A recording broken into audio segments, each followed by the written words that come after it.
Hi friends, എല്ലാവർക്കും മിഠായി പൊതിയിലേക്ക് സ്വാഗതം. ഇന്ന് ഞങ്ങളുടെ വർത്തമാനത്തിലെ പുതിയൊരു എപ്പിസോഡാണ്. ഇന്ന് നമുക്ക് സ്പെഷ്യലായിട്ടൊരു ഗസ്റ്റ് ഉണ്ട്. ഇത്തവണത്തെ UPSC സിവിൽ സർവീസ് എക്സാമിന്റെ റിസൾട്ട് വന്നപ്പോൾ അതിൽ 166 റാങ്ക് നേടിയത് ഞങ്ങളുടെ നാട്ടിലുള്ള കോട്ടയത്തുള്ള ഒരു ചേച്ചിയാണ്, ദിവ്യ എസ്. അപ്പൊ ഇന്ന് നമുക്ക് നമ്മളോട് സംസാരിക്കാൻ വന്നിരിക്കുന്നത് ഏറെ പ്രിയപ്പെട്ട ചേച്ചിയാണ്. നമുക്ക് സിവിൽ സർവീസ് എക്സാമിനെ കുറിച്ച്, അതിന്റെ പഠനത്തെ കുറിച്ച്, അതുമായി ബന്ധപ്പെട്ട നിരവധി ചോദ്യങ്ങൾ ചോദിക്കാനാണ് ഞങ്ങളും ബ്രാറ്റ്സ് ടീം അംഗങ്ങളും എല്ലാവരും ഇവിടെ വന്നിരിക്കുന്നത്. അപ്പോൾ ഓരോരുത്തർക്കായിട്ട് ചോദ്യങ്ങൾ ചോദിച്ച് അതിനെക്കുറിച്ച് അറിഞ്ഞൊരു ചെറിയ ഇന്ററാക്ഷൻ പോലെ നമുക്ക് അല്ലെ ഇച്ചിരി സമയം 30 സെക്കൻഡ് ആദ്യം ഇത്തരത്തിൽ സിവിൽ സർവീസ് എക്സാമിൽ 166 റാങ്ക് നേടിയ എന്നൊരു ചില്ലറ കാര്യമല്ല. അപ്പൊ അതിനാദ്യം തന്നെ എല്ലാവർക്കും അഭിനന്ദനങ്ങൾ നേടിയാണ്. അപ്പോൾ ഇനി എന്താണ് ഇപ്പൊ പറയാം, ഫസ്റ്റ് ഒരു തുടക്കം എന്ന രീതിയിൽ അറ്റ് പ്രസന്റ് എന്താണ് ഈ റിസൾട്ട് ഒക്കെ വന്നതിന് ശേഷം ഈ ഒരു സമയത്തെ കുറിച്ച് എന്താണ് ചേച്ചിക്ക് പറയാനുള്ളത്? റിസൾട്ട് വന്നു കഴിഞ്ഞപ്പോ എനിക്ക് സത്യം പറഞ്ഞാൽ ഒരു സമാധാനമാണ്. എന്താ ഒരു ലോങ് ജേർണി ആയിരുന്നു ഇത്. ഒരു കുറെ ഫെയിലിയേഴ്സ് വന്നിട്ടുള്ള അതിനുശേഷമുള്ള ഒരു ജേർണി. അപ്പം അതുകൊണ്ട് തന്നെ റിസൾട്ട് വന്നപ്പോൾ ശരിക്കും പറഞ്ഞാൽ സമാധാനം, ഇനി ഇത് എഴുതണ്ടല്ലോ, കുറച്ച് റെസ്റ്റ് എടുക്കാം എന്നൊക്കെ ഒരു കാര്യമാണ്. രണ്ടാമത് ഞാൻ പറയേണ്ട ഒരു കാര്യം, നിങ്ങളുടെ ഈ മിഠായി പൊതി എന്ന് പറഞ്ഞ ചാനൽ ഞാൻ സബ്സ്ക്രൈബ് ചെയ്തിട്ടുണ്ട്. ഞാൻ അവിടെ ആയിരുന്ന സമയത്ത് ഞാൻ കുറെ നാൾ മുന്നേ ചെയ്തതാ. അത് ഞാൻ UPSC പ്രിപ്പയർ ചെയ്ത സമയത്ത് തന്നെ വെറുതെ ഇരിക്കുമ്പോഴത്തേനും യൂട്യൂബില് ഞാൻ കാണാറുണ്ടായിരുന്നു. രസമാണ് ഇവര് സംസാരിക്കുന്ന കുറെ വീഡിയോ, പാർക്കിലൊക്കെ നിങ്ങൾ ഓടിക്കളിക്കുന്ന അങ്ങനെ കുറെ വീഡിയോസ് ഒക്കെ ഞാൻ കണ്ടിട്ടുണ്ട്. അപ്പം നിങ്ങള് അതുകൊണ്ട് തന്നെ ഇങ്ങോട്ടേക്ക് വന്നതിൽ ഒരുപാട് സന്തോഷം. അതും കൂടെ പറയാനുണ്ട്. ഇപ്പോൾ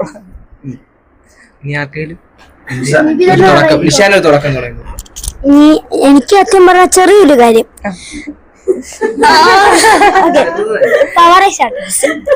ആദ്യം എനിക്ക് പറയാനുള്ളത്, ഇപ്പൊ ഞാൻ 5ാം ക്ലാസ്സിലാണ് പഠിക്കുന്നത്.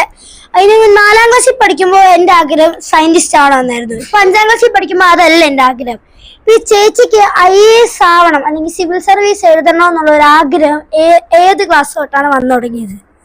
അപ്പം എനിക്ക് തോന്നുന്നു റിഷാൻ എന്നല്ലേ, ഞാൻ റിഷാനെ പോലെ തന്നെ ആയിരുന്നു എന്ന് തോന്നുന്നു. എനിക്ക് എല്ലാ ക്ലാസ്സിലും ഓരോരോ ആഗ്രഹങ്ങൾ ഉണ്ടായിരുന്നു.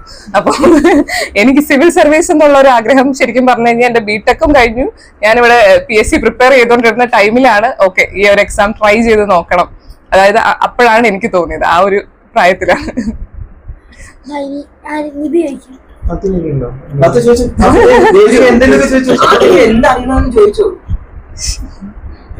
ഞാനിപ്പോ 3ാം ക്ലാസ്സിലാണ്.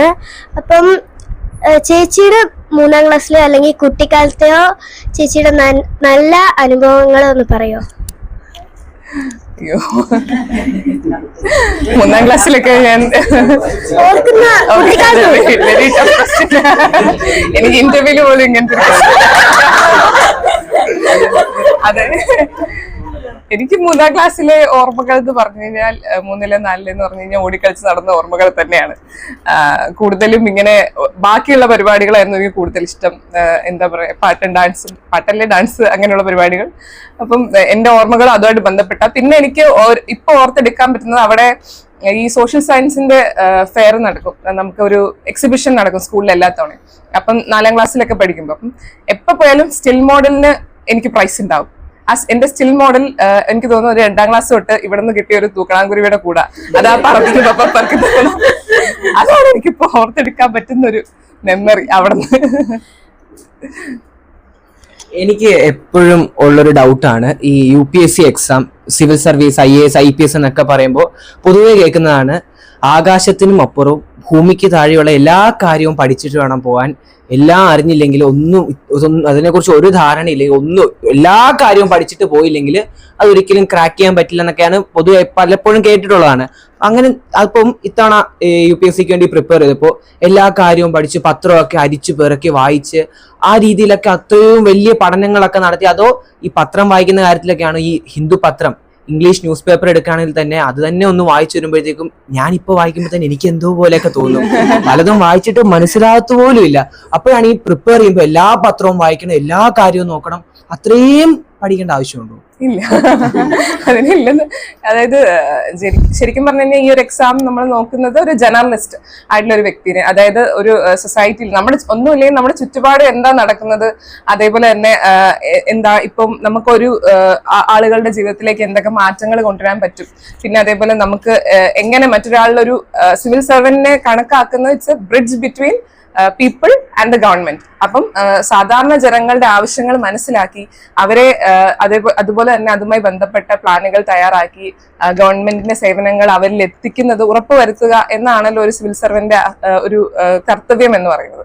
അതിന് ശരിക്കും പറഞ്ഞു കഴിഞ്ഞാൽ ഒരുപാട് നോളജ് എന്നുള്ളതല്ല, നമുക്ക് ഒന്നുമില്ലെങ്കിലും നമുക്ക് അത്യാവശ്യം ചുറ്റുപാടും എന്താ നടക്കുന്നത്, നമ്മുടെ ചുറ്റുമുള്ള ആളുകൾക്ക് എന്താ വേണ്ടത്, എങ്ങനെയാണ് എല്ലാവരും ജീവിക്കുന്നത്, ഇങ്ങനെയുള്ള കുറെ കാര്യങ്ങളെ പറ്റി ഒരു അണ്ടർസ്റ്റാൻഡിങ്. പത്രം വായിക്കുന്നത് കൊണ്ട് അത് മാത്രമേ ഉദ്ദേശിക്കുന്നുള്ളൂ. അപ്പൊ അതിൽ ഏതെങ്കിലും പത്രം വായിച്ച് അല്ലെങ്കിൽ ഏത് മാധ്യമങ്ങളിലൂടെ ആണെങ്കിലും ആ ഒരു അറിവ് നേടുക എന്നുള്ളത് മാത്രമാണ് ഇതിന്റെ ഒരു ആവശ്യം.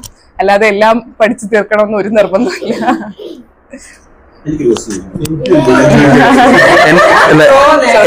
എന്റെ ഒരു ചോദ്യം ഇത് കേൾക്കുന്നുണ്ടല്ലേ? എന്റെ ചോദ്യം അമ്മയോടാണേ. അച്ഛനും അമ്മയും അടുത്തിടെ തിരുപ്പുണ്ടെങ്കിലും അമ്മയ്ക്ക് ഇത് കൊടുക്കും. ഇപ്പൊ നമ്മള് തിരുവാർപ്പ് പഞ്ചായത്താണല്ലോ, പൊതുവെ നമ്മള് വരുമ്പോഴത്തേക്ക് ഇമ്മയ്ക്ക് കൊടുക്കാം. പൊതുവെ സിവിൽ സർവീസ് എന്നൊക്കെ പറയുമ്പോൾ നമ്മള് മക്കളെ സിവിൽ സർവീസിന് പഠിക്കുകയാണ് അല്ല അങ്ങനെയൊക്കെ പറയുമ്പോൾ നമ്മള് ഈ സിവിൽ സർവീസ് കഴിയുമ്പോൾ എല്ലാവരും ഭയങ്കര കൈയടിക്കലാണെങ്കിലും ഇതൊക്കെ പറ്റുമോ, അങ്ങനെ ഒരു കൺഫ്യൂഷനൊക്കെ വരും, എല്ലാവർക്കും വരും അല്ലേ? അപ്പൊ അങ്ങനെ വരുമ്പോഴും നമ്മൾ എങ്ങനെയാണ് ഇത്രയും ഉറച്ചു നിൽക്കാൻ പറ്റിയതും? പിന്നെ ഞങ്ങളുടെ മിഠായിപ്പൊതിയിലെ കൊച്ചു പിള്ളേരുടെ അച്ഛന്മാരും അമ്മമാരൊക്കെ ഉണ്ട്, അവർക്കുമൊക്കെ അവർ വളരെ പ്രധാനപ്പെട്ട, പ്രത്യേകിച്ച് ഇപ്പൊ ഈ ചെറിയ പിള്ളേരാകുമ്പോഴത്തേക്ക് അവരുടെ അച്ഛനും അമ്മയൊക്കെയാണ് ഈ കാര്യങ്ങളെല്ലാം നോക്കിക്കൊണ്ടിരിക്കുന്നത്. അവർക്കൊരു സിവിൽ സർവീസ് ഒക്കെ വന്ന് 166 റാങ്ക് നേടി ഇന്ത്യയിൽ അങ്ങനെ ഒരു പരീക്ഷ 10-13 ലക്ഷം പേര് എഴുതിയ ഒരു പരീക്ഷയിൽ ഇങ്ങനെ വന്ന് നിൽക്കുന്ന ഒരു സാഹചര്യത്തില് അവരോട് അമ്മയ്ക്ക് എന്താ പറയാനുള്ളത് എന്ന് കേട്ടാക്കൊള്ളാം. എനിക്ക് പറയാന്ന് പറഞ്ഞാൽ ഞങ്ങളുടെ കുട്ടികളെ നിർബന്ധപൂർവം പഠിപ്പിച്ചിട്ടില്ലെന്നല്ല, പഠിപ്പിച്ചിട്ടുണ്ട്.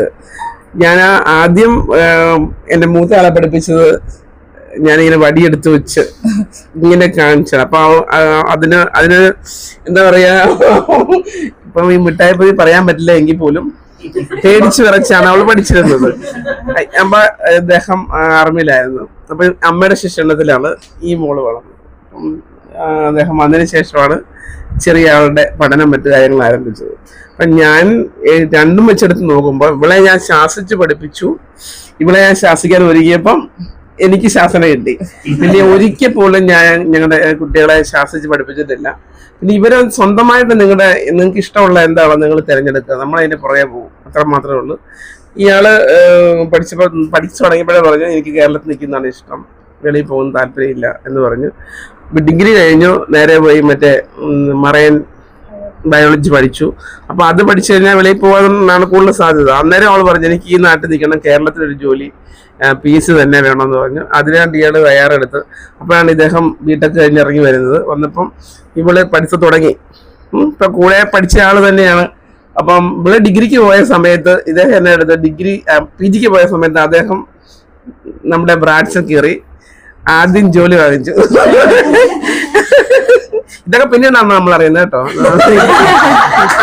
അപ്പം പക്ഷെ കഥാപാത്രത്തിൽ ഇപ്പൊ ഉള്ളത് കൊണ്ട് പറഞ്ഞതേ ഉള്ളൂ. അപ്പൊ അദ്ദേഹം ആദ്യം ജോലി വാങ്ങി, പിന്നെ ഈ പുള്ളിയും ജോലി വാങ്ങിച്ചു. PSC പഠിക്കുന്ന സമയത്ത് കൊച്ച് ബിടെക് കഴിഞ്ഞിറങ്ങിയപ്പോഴും PSC ക്ക് വേണ്ടി രണ്ടുപേരും 2 മുറിയിൽ, ഒരു മുറിയിൽ തന്നെ ഇരിക്കുകയായിരുന്നു. ഇത്ര ഉള്ള സൗകര്യം നമുക്ക്. ഒരാൾ അവിടെ നിന്ന് PSC പഠിക്കുന്നു, മറ്റേ ആൾ കൂടെ എടുത്തങ്ങ് ചെന്നപ്പോഴത്തേക്ക് രണ്ടുപേരും അപ്പുറം ഇപ്പുറം മാറിയിരിക്കാൻ തുടങ്ങി. മാറിയിരുന്ന് കഴിഞ്ഞപ്പോൾ ഇവള് പറഞ്ഞ് എന്തായാലും പഠിക്കുകയല്ലേ, PSC തന്നെയാണല്ലോ നോക്കുന്നത്.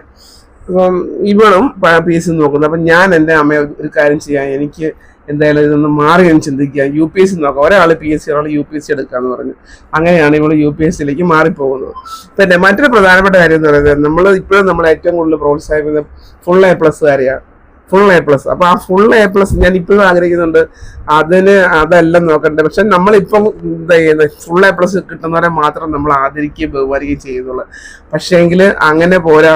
8A+ കിട്ടിയപ്പം ഫുൾ A+ കിട്ടിയ ആളെ ആദരിച്ച് എൻ്റെ കൊച്ച് അത് സങ്കടത്തോടുകൂടി പറഞ്ഞു, അമ്മ എനിക്ക് 8A+ കിട്ടിയിട്ടും ഇവര് അന്നൊന്നും മേഴ്സി രവി MLA വന്നാണ് നമ്മൾ എൻ്റെ അവിടെ വെച്ച് അദ്ദേഹം ഇങ്ങനെ ആദരിക്കുന്നത്. അപ്പൊ ഇപ്പോൾ എന്നോട് പറയാണ് അമ്മ എനിക്ക് അങ്ങനെ ഫുൾ A+.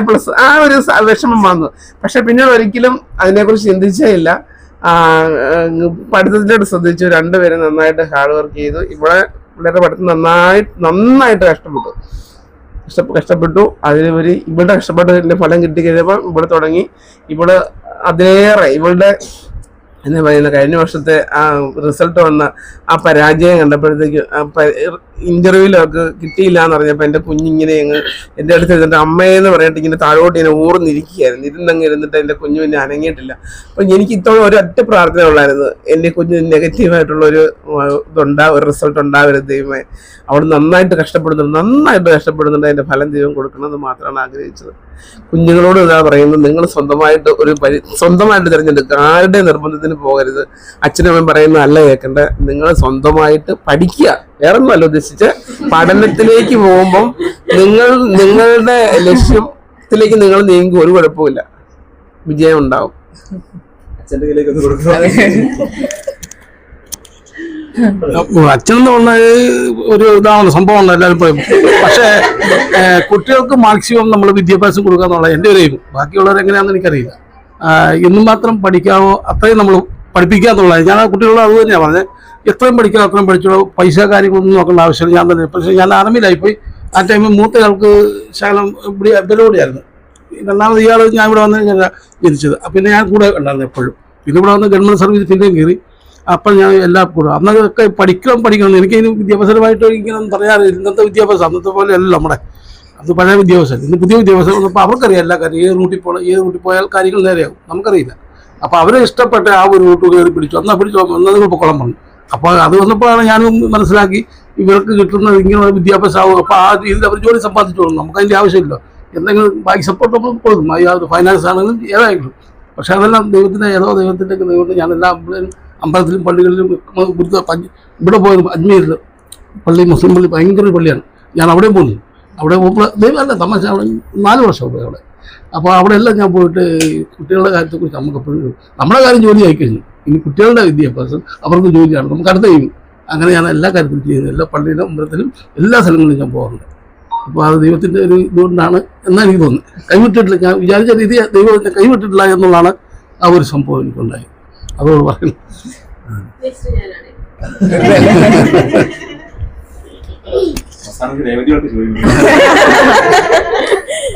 ദിവ്യ, ആദ്യം തന്നെ കൺഗ്രാറ്റുലേഷൻസ്. ചെറിയൊരു അച്ചീവ്മെന്റ് അല്ലാന്ന് നമുക്ക് എല്ലാവർക്കും അറിയാം. പിന്നെ ഹാപ്പി വുമൻസ് ഡേ. പിന്നെ എനിക്ക് ചോദിക്കാൻ 2-3 കാര്യങ്ങളുണ്ട്. ആദ്യത്തെ കാര്യം എന്ന് പറയുന്നത്, ബിടെക് പഠിച്ചെന്ന് പറഞ്ഞു അല്ലേ? അപ്പം ബിടെക് പഠിച്ചു, നമ്മള് നെക്സ്റ്റ് അതിനകത്ത് ജോലി ചെയ്യാൻ താല്പര്യമില്ല എന്ന് നമുക്കൊരു പോയിന്റിൽ മനസ്സിലാവുന്നു. നമ്മൾ ഫസ്റ്റ് ഇയർ നമ്മുടെ ഒരു പാഷനെ എഴുതി നോക്കാം എന്ന് വിചാരിക്കുന്നു. അത് കഴിഞ്ഞിട്ട് നമ്മള് ആദ്യത്തെ വർഷം നമുക്ക് ട്രൈ ചെയ്യുന്നു, നമുക്ക് പറ്റുന്നില്ല. അത് കഴിഞ്ഞ് നമ്മുടെ ഈ പാഷന്റെ പുറകെ നമ്മൾ നിൽക്കുന്നുണ്ടല്ലോ. പാഷന്റെ പുറകെ നിൽക്കുന്നതിന് ഒത്തിരി പ്രഷറുള്ള ഒരാളെന്ന നിലയിൽ തന്നെയാണ് കേട്ടോ എന്റെ ചോദ്യം. അതായത് എങ്ങനെയാണ് ഈ ലാസ്റ്റ് വരെ, അതായത് 4ാമത്തെ വട്ടവും എന്റെ വഴി ഇതാണ്, അല്ലെങ്കിൽ ഞാൻ അതിലേ നിൽക്കൂ എന്നുള്ള ഒരു അടിയുറച്ച് അതിനകത്ത് തന്നെ നിൽക്കാനുണ്ടായ ഒരു പ്രേരണ, അല്ലെങ്കിൽ എന്തായിരുന്നു അതിന്റെ ഒരു ആ ഒരു സാഹചര്യം? അത് ഞാൻ അങ്ങനെ മുന്നോട്ട് ഈ ഒരു ജേർണിയിൽ തന്നെ നിൽക്കാനായിട്ട് മേജർ റീസൺ എന്ന് പറഞ്ഞു കഴിഞ്ഞാൽ, ആ ഒരു ജേർണിയിൽ ഓരോ അറ്റംപ്റ്റിലും എനിക്ക് പ്രതീക്ഷകൾ ഇല്ലാതെ അല്ല അത് തീർന്നത്. കാരണം ഫസ്റ്റ് അറ്റംപ്റ്റിൽ ഞാൻ ജസ്റ്റ് ക്ലാസ് കംപ്ലീറ്റ് ചെയ്തു, എന്നിട്ട് വെറുതെ എഴുതി നോക്കാം, ആകെപ്പാടെ 1 മാസം മര്യാദയ്ക്ക് ഞാൻ പഠിച്ചുള്ളൂ. ജസ്റ്റ് ബിഫോർ പ്രിലിംസ് ഒന്ന് എന്തായാലും പരീക്ഷ എഴുതില്ല എന്നാ പഠിച്ചിട്ട് എഴുതാന്ന് പറഞ്ഞിട്ട് കുറച്ച് പഠിച്ചു. അത് പോരാ ഈ ഒരു എക്സാമിന്. അത് ഞാൻ എഴുതി ക്ലിയർ ആയില്ല. എനിക്ക് കിട്ടിയ ഒരു പാഠം എന്ന് പറഞ്ഞാൽ ആ 1 മാസത്തെ പ്രിപ്പറേഷൻ ആയിരുന്നു. അത് ഞാൻ ഭയങ്കര ഡിസിപ്ലിനോട് കൂടി രാവിലെ തൊട്ട് എനിക്കൊരു പ്രോപ്പർ ടൈം ടേബിൾ വെച്ചിട്ടാണ് ഞാൻ ആ ഒരു മാസം പ്രിപ്പയർ ചെയ്തത്. അതിനുശേഷം പിന്നെ ഞാൻ അതിനുശേഷം എങ്ങനെയെങ്കിലും ഓക്കെ ഇങ്ങനെ പഠിച്ചു കഴിഞ്ഞാൽ ഇത് പാസ്സാകാൻ പറ്റുമായിരിക്കും എന്നൊരു തോന്നൽ വന്നിട്ട് പിന്നെയുള്ള ആ 1 വർഷം അടുത്ത പ്രിപ്പറേഷൻ, അടുത്ത പ്രിലിംസ് കൊടുക്കാനുള്ള 1 വർഷം ഞാൻ തിരുവനന്തപുരത്ത് നിന്ന് ഇതേപോലെ തന്നെ പ്രോപ്പർ ടൈം ടേബിൾ വെച്ച് അന്ന് ഞാൻ കുറച്ചധികം സമയം ചെലവഴിച്ച് ഫാമിലി ഫംഗ്ഷൻസിന് ഒന്നിനും വരാതിരുന്നിട്ടാണ് ആ ഒരു വർഷം ഇരുന്ന് പഠിച്ചത്. അതില് പഠിച്ചു. അങ്ങനെ ഞാൻ പ്രിലിംസ് പാസ്സായി ആ സെക്കൻഡ് അറ്റംപ്റ്റില്. അപ്പം അതെനിക്ക് വലിയൊരു മോട്ടിവേഷൻ ആയിരുന്നു. കാരണം നമ്മൾ ഓക്കെ ഈ ഒരു മെത്തേഡിൽ പഠിച്ചു കഴിഞ്ഞാൽ പ്രിലിംസ് പാസ്സാകാൻ പറ്റുമെന്ന്. പക്ഷെ ഞാൻ മറന്നുപോയ കാര്യം, ഞാൻ പ്രിലിംസ് മാത്രമേ പഠിച്ചുള്ളൂ, മെയിൻസിന് പഠിച്ചില്ല. മെയിൻസിന് കുറച്ചുകൂടെ നമ്മൾ റിട്ടൺ ആണ്, അപ്പം കുറച്ചുകൂടെ ഡീപ്പർ ആയിട്ടുള്ള ഒരു അണ്ടർസ്റ്റാൻഡിങ് വേണം.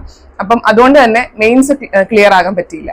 അപ്പൊ പിന്നെയും തോന്നി ഓക്കെ ഒരു തവണ എന്തായാലും പ്രിലിംസ് പാസ്സായി, അപ്പൊ ഇനി മെയിൻസിനുള്ളത് നോക്കിയാൽ മതി മതിയല്ലോ. അപ്പൊ നമുക്ക് അത് വെച്ചിട്ട് അടുത്ത അറ്റംപ്റ്റിൽ ക്ലിയർ ആകാൻ പറ്റും എന്നുള്ളൊരു തോന്നൽ വന്നപ്പോഴാണ് എന്നാ വീണ്ടും എഴുതാമെന്ന് തോന്നി അടുത്ത അറ്റംപ്റ്റ് കൊടുത്തു. അടുത്ത അറ്റംപ്റ്റ് ഇതേപോലെ പ്രിലിംസിന് ഓൾറെഡി ആ ഒരു ബേസ് സെറ്റ് ആയതുകൊണ്ട് തന്നെ അത്രയും സമയം ചെലവഴിക്കേണ്ട വന്നില്ല. കുറച്ച് സമയം വെച്ചിട്ട് ബാക്കി മെയിൻസിനും കൂടെ ഫോക്കസ് ചെയ്യാം എന്നുള്ള രീതിയായി. അങ്ങനെ വന്നു, അടുത്ത അറ്റംപ്റ്റ് കൊടുത്തു, പ്രിലിംസ് ക്വാളിഫൈ ആയി, മെയിൻസും ക്വാളിഫൈ ആയി. കഴിഞ്ഞ വർഷമാണ് ഇന്റർവ്യൂവിൽ പോയത്. അപ്പം ആ ഒരു സ്റ്റേജിൽ പ്രിലിംസും മെയിൻസും വന്നു. പിന്നെ എനിക്ക് മെയിൻസിൽ കുറച്ച് മാർക്കുകളുടെ കുറവുകളും പിന്നെ അതേപോലെ തന്നെ ഇന്റർവ്യൂ സ്റ്റേജിലേക്ക് വരുമ്പോൾ അതുവരെ നമ്മൾക്കൊരു സോഷ്യൽ ലൈഫ് ഒക്കെ ഭയങ്കരമായിട്ട് കുറഞ്ഞിരിക്കുകയാണ്. ഒരു 3-4 വർഷം കണ്ടിന്യൂസ് ആയിട്ട് ആരോടും സംസാരിക്കുന്നില്ല. അപ്പം ഇന്റർവ്യൂ സ്റ്റേജ് എന്ന് പറഞ്ഞാൽ ഇറ്റ്സ് ഓൾ അബൌട്ട് കമ്മ്യൂണിക്കേഷൻ. പിന്നെ എന്തുമാത്രം കോൺഫിഡന്റ് ആയിട്ട് നമുക്ക് പ്രസന്റ് ചെയ്യാൻ പറ്റും, ഇങ്ങനെയുള്ള കാര്യങ്ങളാണല്ലോ നോക്കുന്നത്. അപ്പം ആ ഒരു അണ്ടർസ്റ്റാൻഡിങ് അപ്പോഴാണ് ഉണ്ടായത്. അപ്പം ശരിക്കും പറഞ്ഞു കഴിഞ്ഞാൽ അപ്പോഴും പറയുന്നത് ഓരോ വട്ടവും നമ്മൾ എഫേർട്ട് ഇടുമ്പോൾ ഒരു റിസൾട്ട് വീതം കിട്ടുന്നോണ്ട് തന്നെ ഓക്കെ ഒന്നുകൂടെ ട്രൈ ചെയ്യാം, എന്തായാലും കിട്ടും. ആ ഒരു ഫാക്ടർ എങ്ങനെ ഉള്ളിൽ കയറി. അപ്പൊ ഞാൻ വീണ്ടും എന്തായാലും വളരെ കുറച്ച് സമയം ഉണ്ടായിരുന്നു. എന്റെ റിസൾട്ട് വന്നത് കഴിഞ്ഞ തവണ ഏപ്രിലാണ്, മെയ്യിൽ പിന്നെ അടുത്ത പ്രിലിംസ് ആണ്. അപ്പൊ ഒരു 10-20 ദിവസമേ ഉള്ളൂ. അപ്പം എനിക്ക് ശരിക്കും പറഞ്ഞാൽ അന്ന് ആ പ്രിലിംസ് ഞാൻ ക്വാളിഫൈ ആയിട്ടുണ്ട്. ഞാൻ ആ സെക്കൻഡ് അറ്റംപ്റ്റിൽ ഇട്ട ആ ഒരു എഫേർട്ട് അതിന്റെ ഒരു ഗുണം കൊണ്ടായിരുന്നു പ്രിലിംസ് വീണ്ടും ആയത്. പിന്നെ മെയിൻസിലേക്ക് വന്നപ്പോൾ ഞാൻ ഓൾറെഡി പ്രിപ്പയർ ചെയ്ത് വെച്ച ആ ഒരു നോട്ട്സിലേക്ക് കുറച്ചുകൂടെ അഡീഷൻ കുറച്ചുകൂടെ പ്രാക്ടീസ് കാര്യങ്ങൾ വന്നപ്പോഴത്തേനും അതും ഒന്നുകൂടെ ഇതാകാൻ സാധിച്ചു. പിന്നീട് ഞാൻ ഫോക്കസ് ചെയ്തത് പറ്റുന്ന അത്രയും ആളുകളോട് സംസാരിക്കുക എന്നുള്ളതായിരുന്നു. എങ്ങനെയെങ്കിലും പുതിയ കുട്ടികളോടാണെങ്കിലും സംസാരിക്കുക, കോൺഫിഡൻസ് എങ്ങനെ ബിൽഡ് ചെയ്യാം. അങ്ങനെ വന്നപ്പോൾ എപ്പോഴും ഒരു പ്രതീക്ഷയുടെ ഒരു ഭാഗം ആ ഒരു ജേർണി തന്നെ എനിക്ക് തന്നു എന്ന് വേണം ഞാൻ പറയാൻ. അതുകൊണ്ടാണ് ഞാൻ പിന്നെയും അതിൽ തന്നെ ഇങ്ങനെ മുന്നോട്ട് പോയിക്കൊണ്ടിരുന്നത്. ഓക്കെ, പിന്നെ എനിക്ക് ഒരു കാര്യം കൂടി ചോദിക്കാനുള്ളത്, ഇപ്പം ഞങ്ങളിപ്പം നിഷാനെ ആണെങ്കിലും പാത്തുനെ ആണെങ്കിലും വേദികനെ ആണെങ്കിലും ഞങ്ങൾക്ക് ഓരോരുത്തർക്കും ആണെങ്കിലും ഇതിപ്പോ ദിവ്യനെ കാണുമ്പോൾ കുട്ടികൾക്ക് എന്തെങ്കിലും ഒരു മോട്ടിവേഷൻ അല്ലെ അവരെ ഒന്ന് ഇൻഫ്ലുവൻസ് ചെയ്യട്ടെ. മിഠായിപ്പൊതി കാണുന്ന ഓരോ കൂട്ടുകാർക്കും ഇതൊക്കെ ഒരു ഇൻഫ്ലുവൻസ് ആവട്ടെ എന്ന് കരുതിയാണ് നമ്മളിപ്പോ പ്രസന്റ് ചെയ്യുന്നത്. അങ്ങനെ ബിടെക്കിന് ശേഷം ഞാൻ സിവിൽ സർവീസ് എടുക്കാൻ പോകുന്നു. നമുക്ക് എളുപ്പത്തിൽ കിട്ടാവുന്ന ഒത്തിരി ടെസ്റ്റുകൾ വേറെ ഉണ്ട്, ജോലികളുണ്ട്. അപ്പൊ നമുക്ക് അങ്ങനെ ഒരു പെർട്ടിക്കുലർ മൂമെന്റ് ഞാൻ റിയലൈസ് ചെയ്ത moment, okay I should take this, I should go through this way എന്ന് തോന്നിയ എന്തെങ്കിലും സംഭവം ഉണ്ടോ? ഞാൻ സത്യം പറഞ്ഞ ഈ ഒരു എക്സാം ഞാൻ ചൂസ് ചെയ്തപ്പം എന്റെ ഒരു ഫാക്ടർ എന്ന് പറഞ്ഞു കഴിഞ്ഞാൽ ഞാൻ ബിടെക് എടുത്ത് ഫസ്റ്റ് സെമസ്റ്റർ കഴിഞ്ഞപ്പോഴത്തേനും തന്നെ എനിക്ക് മനസ്സിലായി ഇതല്ലായിരുന്നു എന്റെ പരിപാടി. ഞാൻ പക്ഷെ എടുത്തുപോയി, എനിക്ക് എങ്ങനെയെങ്കിലും രക്ഷപ്പെട്ടേ പറ്റത്തുള്ളൂ. അപ്പം ഞാൻ അവിടെ എഫേർട്ട് ഇട്ടു, പക്ഷെ എനിക്ക് അതിന് വലിയ റിസൾട്ട് കാര്യമായിട്ട് അവിടെ കിട്ടുന്നില്ല. അപ്പം അത് കഴിഞ്ഞ് എങ്ങനെയെങ്കിലും ബിടെക് പാസ്സാവുക എന്ന് മാത്രമേ ഉള്ളൂ. അപ്പം ഞാൻ ഇറങ്ങിയപ്പോൾ ബിടെക് പഠിച്ചുകൊണ്ടിരുന്നപ്പോൾ തന്നെ ഞാൻ തീരുമാനിച്ചു ഈ മേഖലയിൽ നിന്നിട്ട് കാര്യമില്ല, എനിക്കിവിടെ ഞാൻ എഫേർട്ട് ഇടാൻ തയ്യാറാണ്, പക്ഷെ എനിക്ക് അതിനോട് അതിന് പറ്റുന്ന ഒരു റിസൾട്ട് എനിക്ക് കിട്ടുന്നില്ല. അപ്പം എന്നിട്ടാണ് ഞാൻ ഇങ്ങനെ ആ സമയത്തൊക്കെ ഒരു ചിന്തയുണ്ട്, എവിടെയോ നമുക്ക് തോന്നിയ ആ ഒരു എന്തോ എന്നെ കൊണ്ട് പറ്റുന്നില്ലല്ലോ എന്ന് തോന്നുന്ന ആ ഒരു തോന്നലിൽ നിന്നാണ് എന്തെങ്കിലും വലുത് എനിക്ക് അച്ചീവ് ചെയ്യണം, എന്തെങ്കിലും എന്താ പറയാ അത് കുറച്ച് കഠിനം ഉള്ളതായിട്ട് തോന്നുന്ന ആ ഒരു സാഹചര്യത്തിൽ എനിക്ക് തോന്നുന്ന എന്തെങ്കിലും ചെയ്യണമെന്ന് എനിക്ക് ഉണ്ടായിരുന്നു. പക്ഷെ എനിക്ക് ക്ലിയർ ആയ ഒരു ഐഡിയ ഇല്ലായിരുന്നു. അങ്ങനെയാണ് ഞാൻ PSC പ്രിപ്പറേഷനിൽ വരുന്നത്, ഞാൻ ബ്രാറ്റ്സിൽ വന്ന് ജോയിൻ ചെയ്യുന്നതും ഒക്കെ വന്നത്. പിന്നെ ഞാൻ അവിടെ പഠിക്കുന്ന സമയത്ത് എനിക്ക് അതായത് കുറച്ച് എൻജോയ് ചെയ്ത് പഠിക്കാൻ പറ്റുന്ന കാര്യമാണ്. പിന്നെ എനിക്ക് തോന്നിയത് നമ്മൾ കുറെ ക്വസ്റ്റ്യൻ ആൻസേഴ്സ് ആണല്ലോ പഠിക്കുന്നത്. അപ്പം ആ പഠിക്കുന്ന സമയത്ത് ഓക്കെ ഇത് നമ്മളിങ്ങനെ കാണാപ്പാടം ഒരു ക്വസ്റ്റ്യൻ അതിന്റെ ആൻസർ പഠിക്കുന്ന സമയത്ത് ഓക്കെ അത് എന്തുകൊണ്ട് അതിന്റെ ആൻസർ ആയി, അതിന്റെ ഡീറ്റെയിൽ ആയിട്ട് കുറച്ചുകൂടെ അറിയണം എന്നൊരു തോന്നൽ വന്നു. ആ സമയത്ത് തന്നെയാണ് ഈ എക്സാമിന്റെ കുറെ ഡീറ്റെയിൽസും അറിയുന്നത്. പിന്നെ എന്റെ കോളേജ് സീനിയർ ഉണ്ടായിരുന്നു, നിതിൻ രാജ് IPS കേരള കേഡറിലുള്ള. അപ്പൊ അദ്ദേഹം ഈ എക്സാം പാസ്സായ കാര്യം അറിയിരുന്നു. അന്നേരമാണ് ഞാൻ ഓക്കെ ഇങ്ങനെ ഒരു പരീക്ഷ ഒന്ന് ട്രൈ ചെയ്ത് നോക്കാം, ഇത് കുറച്ച് ടഫായിട്ടുള്ള എക്സാം ആണ്, പക്ഷെ അന്നേരത്തെ എന്റെ ഒരു തോന്നലിനൊക്കെ സാറ്റിസ്ഫൈ ചെയ്യാൻ വേണ്ടിയിട്ടാണ് ഞാൻ ഇനിഷ്യലി സ്റ്റാർട്ട് ചെയ്യുന്നത് ഈ ഒരു പ്രിപ്പറേഷൻ എന്ന് പറഞ്ഞ കാര്യം. പിന്നീട് അതിനുള്ളിൽ നിന്ന് ആ ഒരു ജേർണിയിൽ തന്നെ എനിക്കത് ഭയങ്കര എൻജോയ് ചെയ്തു. അതായത് എനിക്ക് തോന്നുന്നു +2 ഒക്കെ കഴിഞ്ഞ് കോളേജ് എൻജോയ് ചെയ്തെങ്കിലും പഠിക്കുന്ന കാര്യം ഞാൻ ആദ്യമായിട്ട് എൻജോയ് ചെയ്ത് പഠിച്ചത് എന്റെ UPSC ജേർണിയാണ്, UPSC പ്രിപ്പറേഷൻ ജേർണിയാണ്. അപ്പം ഓരോ കാര്യങ്ങൾ പഠിക്കുമ്പോഴും അതുവരെ നമുക്ക് അറിയാവുന്ന പല കാര്യങ്ങളും അതിനെ ഡീപ്പറായിട്ട് മനസ്സിലാക്കി വരുമ്പോൾ ഓക്കെ ഇത് കൊള്ളാം എന്ന് തോന്നിയിട്ടാണ് പിന്നെ അങ്ങോട്ട് മുന്നോട്ട് പോകാന്ന് വിചാരിച്ചത്. ഒരു വലിയ കൺഗ്രാറ്റുലേഷൻസ്. Thank you. പിന്നെ ഒരു സിവിൽ സർവീസുകാരെ മുന്നിൽ കിട്ടും ചോദിക്കാൻ വെച്ചിരുന്ന ഒരു ക്രൂഷ്യൽ ചോദ്യം വേറെ ചെറിയൊരു ചോദ്യം. ഈ നമ്മള് ഇന്റർവ്യൂ ബോർഡിലേക്ക് പോകുമല്ലോ, ഇന്റർവ്യൂ ബോർഡിന്റെ അടുത്തേക്ക് നമ്മൾ ഡോർ തുറന്ന് കയറി ചെന്ന് നമ്മുടെ ഹോട്ട് സീറ്റ് ഇരിക്കുമ്പം ഉണ്ടായ ഒരു അനുഭവം എന്താണ് മനസ്സിലപ്പം തോന്നിയെന്നുള്ളത് ഞാൻ എപ്പോഴും വിചാരിക്കുന്ന ഒരു സാധനമാണ്, എന്തായിരിക്കും എന്നുള്ളത്. ഓക്കെ, എനിക്ക് ഇത്തവണ എന്റെ ഇന്റർവ്യൂവിൽ ആക്ച്വലി ഞാൻ അവിടെ ചെന്ന് ഇരുന്നപ്പോ എനിക്ക് ഭയങ്കര സമാധാനമായിരുന്നു. കാരണം എന്റെ സെയിം ബോർഡാണ് കിട്ടിയത്. കഴിഞ്ഞ വർഷം ഞാൻ ഇതേ ചെയർമാന്റെ അതേ ബോർഡിലേക്കാണ് ചെല്ലുന്നത്. മെമ്പേഴ്സ് മാറിയിരുന്നു. അപ്പം ആ ഒരു ഞാൻ അറിയാവുന്ന ഒരാളോട് ഞാൻ സംസാരിക്കാൻ പോകുന്നു എന്നൊരു തോന്നൽ എന്റെ ഉള്ളിൽ എപ്പോഴോ വന്നു. അതായത് കഴിഞ്ഞ വർഷം ഞാൻ ഇരുന്ന അതേ അതേ റൂമിന്റെ പുറത്ത് ഞാൻ വെയിറ്റ് ചെയ്തിരിക്കുന്നു, അതേ ആളെ വീണ്ടും ഞാൻ മീറ്റ് ചെയ്യാൻ പോകുന്നു. അപ്പം എനിക്ക് ശരിക്കും പറഞ്ഞു കഴിഞ്ഞാൽ ഒരു സമാധാനത്തോടു കൂടിയാണ് കയറുന്നത് ഉള്ളിലേക്ക്. അതെ, എനിക്ക് പറയാനുള്ളത് ഇപ്പൊ അമ്മ മുമ്പ് പറഞ്ഞൊരു കാര്യത്തെ സംബന്ധിച്ചാണ്. 8A+ കിട്ടി, ആദരവ് കിട്ടുന്നില്ല എന്ന് പറഞ്ഞു. അപ്പം നമ്മുടെ ഒരു ഗ്രാമപ്രദേശമാണ് ശരിക്കും. അപ്പം നമ്മുടെ ഇവിടെയുള്ള രക്ഷിതാക്കൾക്കൊക്കെ ഒരു ഇതുണ്ട്, ഇപ്പം ഫുൾ മാർക്ക് കിട്ടിയാലേ ഉള്ളൂ, അല്ലെ 10ാം ക്ലാസ്സിൽ ഫുൾ മാർക്ക് കിട്ടണം, +2 കിട്ടണം, ഡിഗ്രിക്ക് 97 ഒക്കെ കിട്ടണം, അങ്ങനെയാണേലേ ഉള്ളൂ ഈ IASലോട്ടൊക്കെ പോകാൻ പറ്റൂ എന്നുള്ളൊരു തെറ്റിദ്ധാരണ ഉണ്ടെന്ന് തോന്നുന്നു. അപ്പം അതിനെ സംബന്ധിച്ച് പിന്നെ നമ്മുടെ ഒരു കൺസിസ്റ്റൻസിയുടെ ഒരു പാർട്ടുണ്ടല്ലോ. ഇപ്പം മുമ്പ് പറഞ്ഞു ആദ്യം ഒരു ഫെയിലർ ഉണ്ടായി, പിന്നെ അതിനെ സ്റ്റിക്ക് ഓൺ ചെയ്ത കാര്യമൊക്കെ. അപ്പം ഈ 2 കാര്യങ്ങളെ സംബന്ധിച്ച് എന്താണ് ഒന്ന് അറിയാൻ ആഗ്രഹമുണ്ട്. അതാണ് എനിക്ക് ഈ A+കളുടെ എണ്ണം കൊണ്ട് മാത്രം നമ്മുടെ ഭാവി തീരുമാനിക്കപ്പെടും എന്നുള്ളതിൽ ഞാൻ വിശ്വസിക്കുന്നില്ല. പിന്നെ അന്നെനിക്ക് വലിയ വിഷമമൊന്നും ഉണ്ടായിരുന്നില്ല. ഞാൻ ഹാപ്പി ആയിരുന്നു. പക്ഷെ എനിക്ക് എത്ര ഉള്ളൂ എന്ന് പറഞ്ഞിട്ട് ബാക്കിയുള്ളവർക്ക് അപ്പോഴേ ഞാൻ പാസ്സായല്ലോ എന്ന് പറഞ്ഞിട്ടാണ് ഞാൻ സന്തോഷിച്ചിരുന്നത്. പിന്നീട് എപ്പോഴും ഞാൻ എപ്പോഴും അങ്ങനെയായിരുന്നു. എനിക്ക് +2 ആണെങ്കിലും ഞാൻ ഹാപ്പി ആയിരുന്നു, പാസ്സായാൽ മതി എന്നുള്ളൊരു ഇത് മാത്രമേ ഉള്ളൂ. അപ്പം എനിക്ക് അതാണ് A+കൾ ഫുൾ A+ വാങ്ങിച്ചാൽ മാത്രമേ ഉള്ളൂ നമ്മൾ ജീവിതത്തിൽ എവിടെയെങ്കിലും എത്തൂ എന്നില്ല. പക്ഷെ ഏത് A+ വാങ്ങിയാലും ഇല്ലെങ്കിലും നമുക്ക് എപ്പോഴും ഒരു ലക്ഷ്യം ഉണ്ടെങ്കിൽ അതിനുവേണ്ടി പ്രയത്നിക്കാൻ നമ്മൾ തയ്യാറാണെങ്കിൽ നമ്മൾ എവിടെ എത്തണമെന്ന് ആഗ്രഹിച്ചോ ആ സ്ഥലത്ത് നമ്മൾ എത്തും. അത് തന്നെയാണ് എനിക്ക് പറയാൻ. Okay, thank you. ഹായ്, എൻ്റെ പേര് രേവതി. ഞാൻ ദിവ്യയുടെ ചേച്ചിയാണ്. ഞാൻ നമ്മുടെ ബ്രാഡ്സിലാണ് പഠിച്ചത്. ഇപ്പൊ ഞാൻ ജോലി ചെയ്യുന്നത് സിവിൽ സപ്ലൈസ് കോർപ്പറേഷനിൽ അസിസ്റ്റന്റ് സെയിൽസ്മാൻ ആയിട്ട് വർക്ക് ചെയ്യാണ്. അപ്പോ എന്താ പറയാ, അറിയില്ല, വളരെ സന്തോഷമുണ്ട്. ബ്രാഡ്സിൽ സാറുമാരെയൊക്കെ വീണ്ടും കാണാൻ പറ്റിയില്ല, ഒരുപാട് സന്തോഷമുണ്ട്. നല്ല ക്ലാസ്സുകളൊക്കെ തന്ന് എന്താ പറയുക, ഈ ഒരു ജോലിയിലെത്താനായിട്ട് സഹായിച്ചതിൽ ഒരുപാട് സന്തോഷമുണ്ട്. പിന്നെ ഏറ്റവും കൂടുതൽ അഭിമാനമുള്ളത് അനിയത്തിയോർത്താണ്. അവള് ഏറ്റവും കൂടുതൽ ആഗ്രഹിച്ച സിവിൽ സർവീസ് എക്സാം അവള് ക്രാക്ക് ചെയ്തു, നല്ലൊരു റാങ്ക് വാങ്ങിച്ചു. സന്തോഷം, എല്ലാം കൊണ്ടും വളരെ സന്തോഷം. അപ്പോൾ പുതിയൊരു വീഡിയോയിൽ കാണുന്നവരെ ബൈ. സ്നേഹപൂർവ്വം കോട്ടയത്ത് നിന്നും നിബിനും ദിവ്യ IAS ചേച്ചിക്കൊപ്പം നിഷാൻ.